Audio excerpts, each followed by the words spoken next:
शादी को कई साल हो गए, बच्चा नहीं हो रहा है, घबराइए मत। अगर सेमेन एनालिसिस में ऐसा लिख कर आ रहा है कि स्पर्म काउंट कम है, तो हम समझते हैं कि स्पर्म काउंट कम होना या ओलिगोस्पर्मिया क्या होता है। WHO के मुताबिक अगर 15 मिलियन से कम स्पर्म काउंट है तो उसको ओलिगोस्पर्मिया कहते हैं।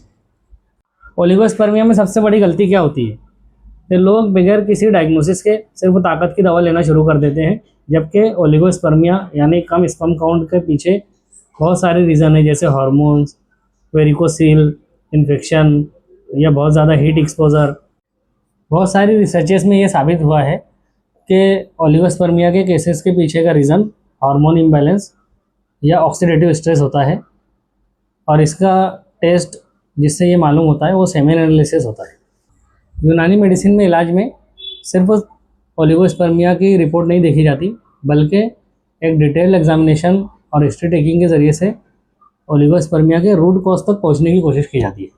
यूनानी मेडिसिन जैसे अजगन, कौज बीज, शतावर, इन सब पर रिसर्चेस में उनकी एफिकेसी ओलिगोस्पर्मिया में बहुत अच्छी है, ये साबित हो चुका है।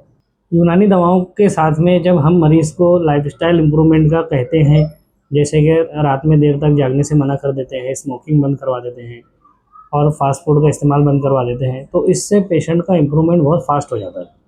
हर लो स्पर्म काउंट के मरीज़ का इलाज सेम नहीं होता।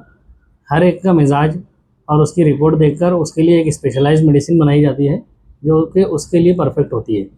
अगर आपके किसी जानने वाले का स्पर्म काउंट कम है, मोटिलिटी कम है या किसी वजह से उसको इनफर्टिलिटी है, तो हमारे नंबर पर कांटेक्ट कर सकते हैं।